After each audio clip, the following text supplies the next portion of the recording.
Are these signs of some disorder? I don't have access to professionals. Please help. And the way that they wrote this out, they actually numbered all of these. I struggle with food. Too much eating or too little. I struggle with sleep. Too much or too little as well.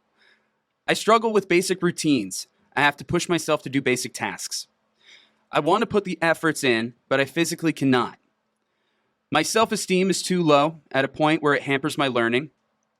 I have lost too much of my memory. I have extreme mood swings. I also cannot remember things and I go in loops.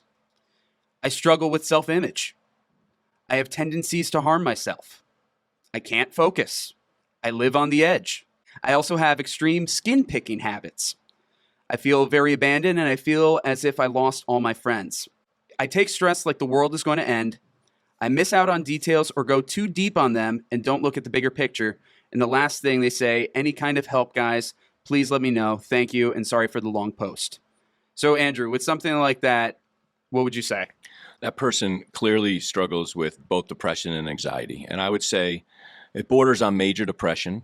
Think of depression as everything slows down. So about 5 of those first things you're talking about are related to depression. Now, if you said he wasn't sleeping at all and he was up all night, I would say he was probably manic and maybe had to be looked at for bipolar disorder. But in this scenario, he's really talking about not having the energy. Everything slows down. So think about it. Yes. Your mind slowing down.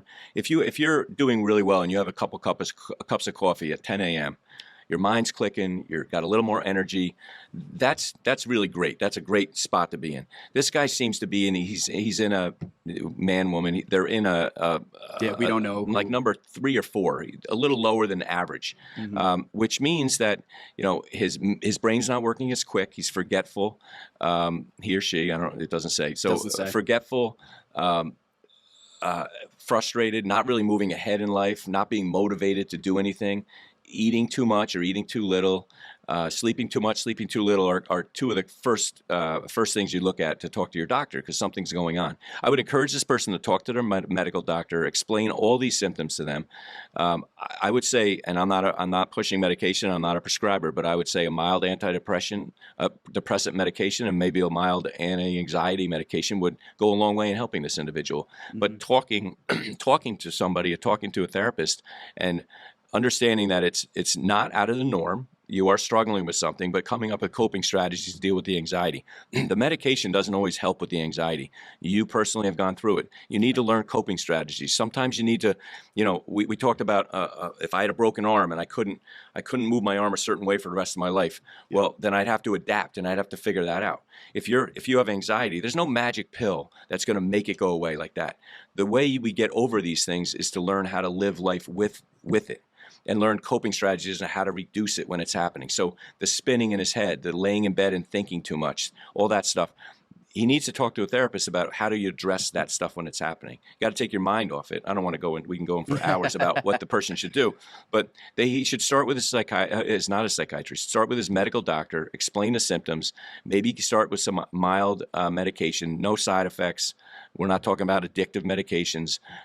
And then find a therapist and talk to that person. And try to come up with coping strategies. His world's getting smaller. He talked about his friends groups he doesn't have feeling abandoned. If you don't have the motivation to go out because you're tired and you say no when you're invited, after the 3rd time you say no, people are going to less invite you, and then your world gets smaller and smaller. If you don't want to go out because you have anxiety, the world gets smaller and smaller. And so everything he's describing is a spiral that he or she probably should have addressed a long time ago. And this is why we have this podcast. We want people to address this stuff. The first time the doctor asks you, do you have any of this? Do you have any of that? And you always say no because you're lying, because you're embarrassed or you're ashamed.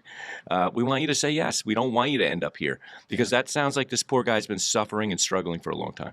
Absolutely. No, I appreciate everything that you said about this individual. One of the reasons why I picked this one out was because it sounded like me before I went to therapy. Yeah. I had a friend of mine who had passed away, one of my best friends, and I fell into a very deep depression. And a lot of these things sounded like me. And it was like, if this sounds like me, this is going to sound like a lot of people. Yes. In my case, I've gone to therapy. I've learned a lot of these coping skills. And yeah, I'm on a very low dose antidepressant. But that's my story. Doesn't mean that's yours, but it's helped me out. Yeah. So that's fantastic. Andrew, thank you for that.